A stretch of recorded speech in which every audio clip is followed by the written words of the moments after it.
محمد وآل محمد.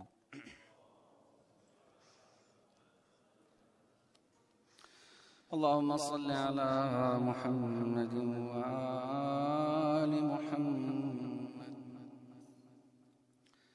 اللهم إني أدعوك كما أمرتني فاستجب لي كما وعدتني، إنك لا تخلف الميعاد. اللهم إني أسألك برحمتك التي وسعت كل شيء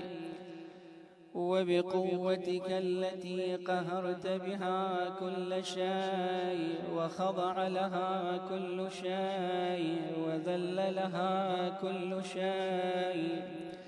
وبجبروتك التي غلبت بها كل شيء وبعزتك التي لا يقوم لها شيء وبعظمتك التي ملأت كل شيء وبسلطانك الذي على كل شيء وبوجهك الباقي بعد فناء كل شيء وبأسمائك التي ملأت أركان كل شيء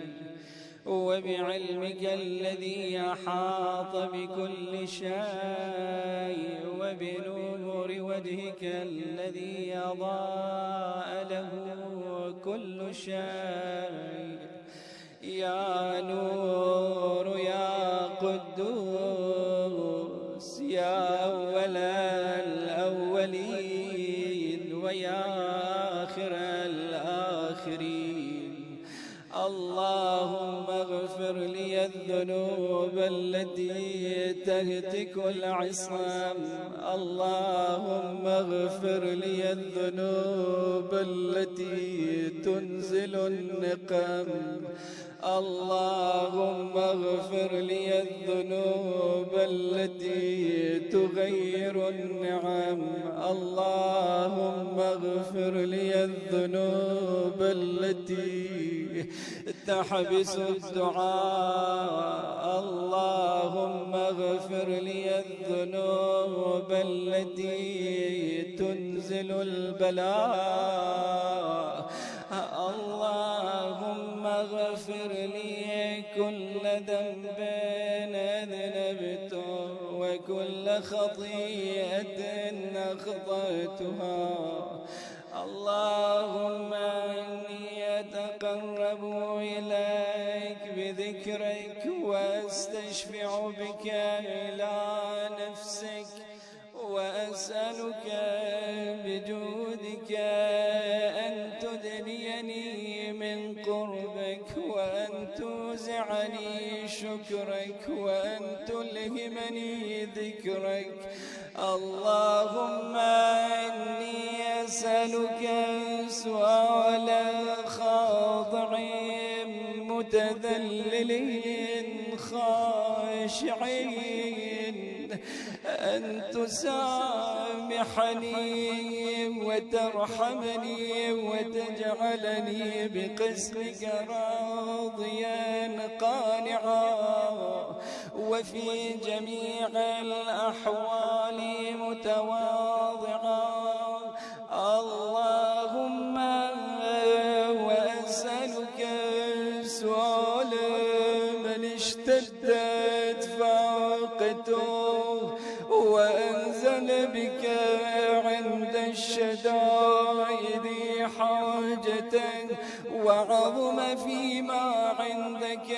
رغبته، اللهم عظم سلطانك وعلى مكانك وخفي مكرك وظهر أمرك وغلب قهرك وجرت قدرتك ولا يمكن الفرار من حكومتك، اللهم لا أجد لذنوبي غافرا ولا لقبائحي ساترا ولا لشيء من عمل القبيح بالحسن مبدلا غيرك، لا إله إلا أنت سبحانك وبحمدك.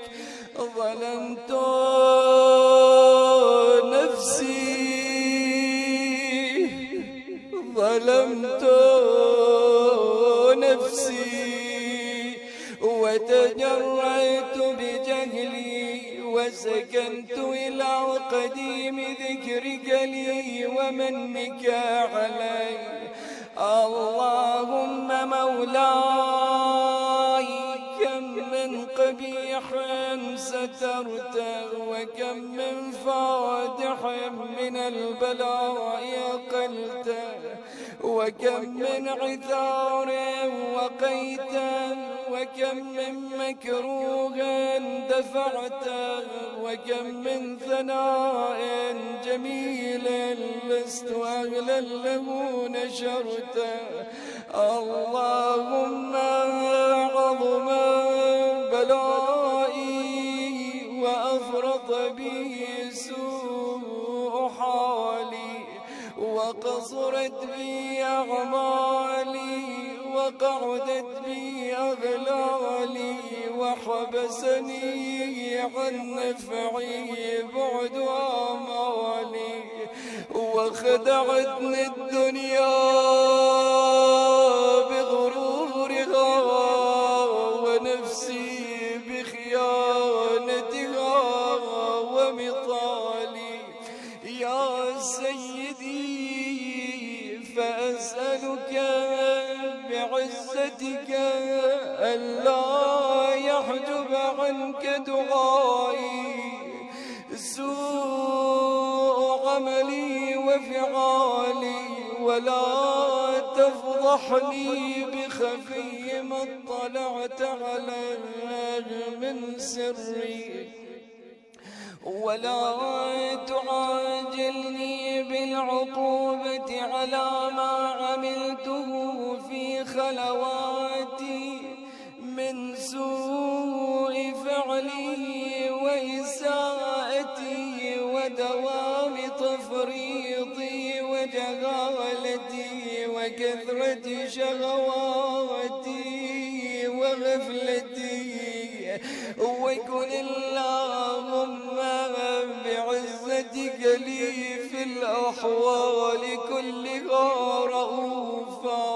وعلي في جميع الأمور عطوفا. إلهي وربي من لي غيرك، أسأله كشف ضري والنظر في أمري. إلهي ومولاي أجريت علي حكما اتبعت فيه هوى نفسي، ولم أحترس فيه من تزيين عدوي، فغرني بما أهوى وأسعده على ذلك القضاء. فتجاوزت بما جرى علي من ذلك بعض حدودك، وخالفت بعض أوامرك، فلك الحجة علي في جميع ذلك، ولا حجة لي فيما جرى علي فيه قضاؤك. وألزمني حكمك وبلاؤك، وقد أتيتك يا إلهي بعد تقصيري وإسرافي على نفسي، معتذرا نادما منكسرا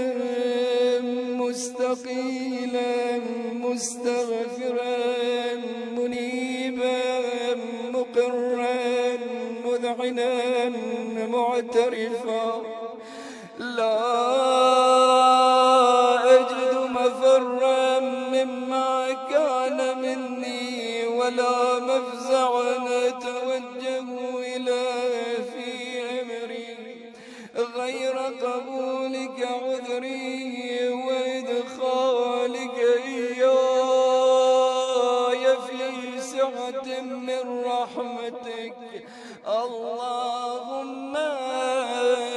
فاقبل عذري وارحم شدة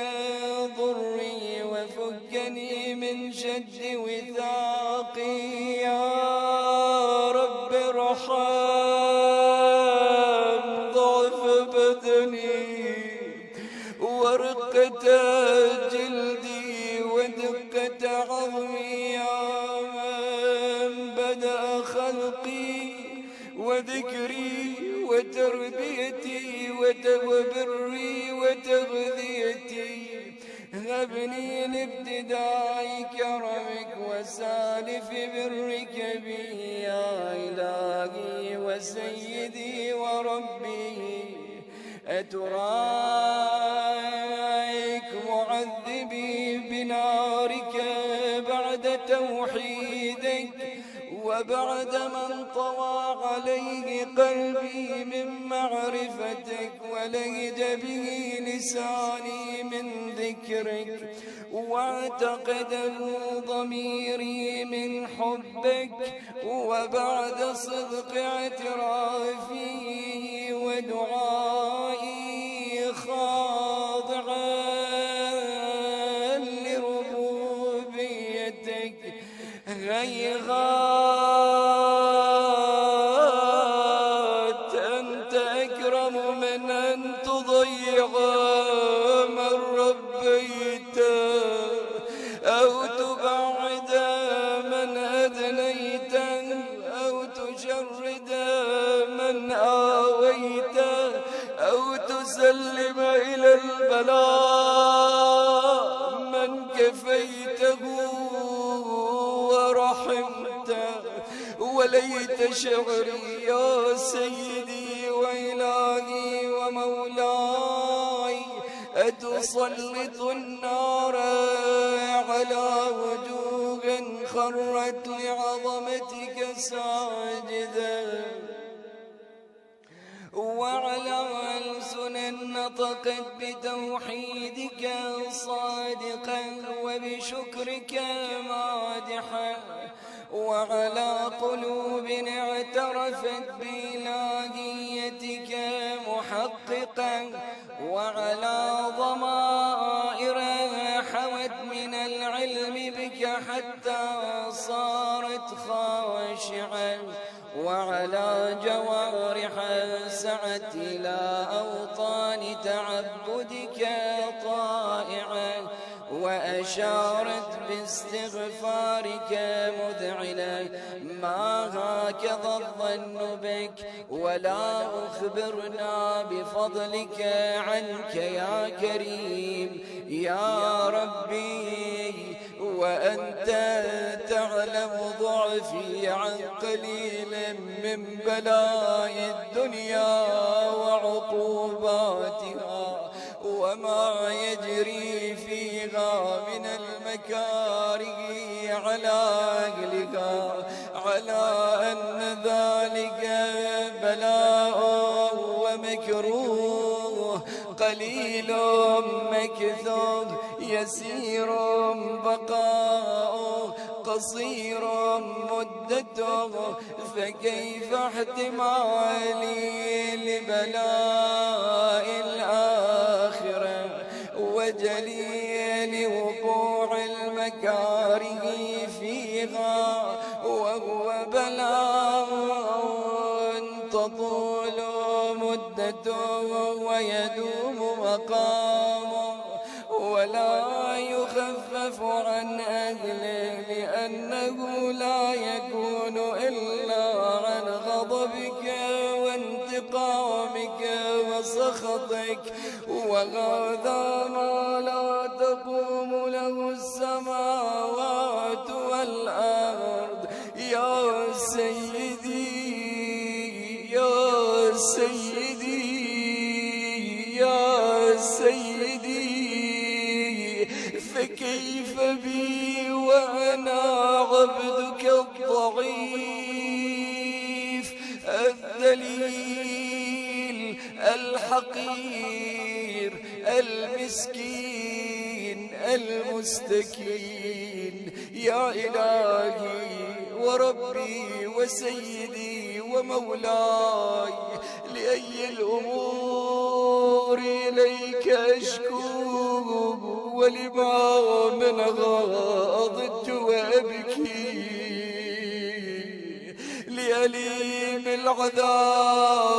وشدته قبل طول البلاء ومدته، فلئن صيرتني للعقوبات مع أعدائك وجمعت بيني وبين أهل بلائك وفرقت بيني وبين أحبائك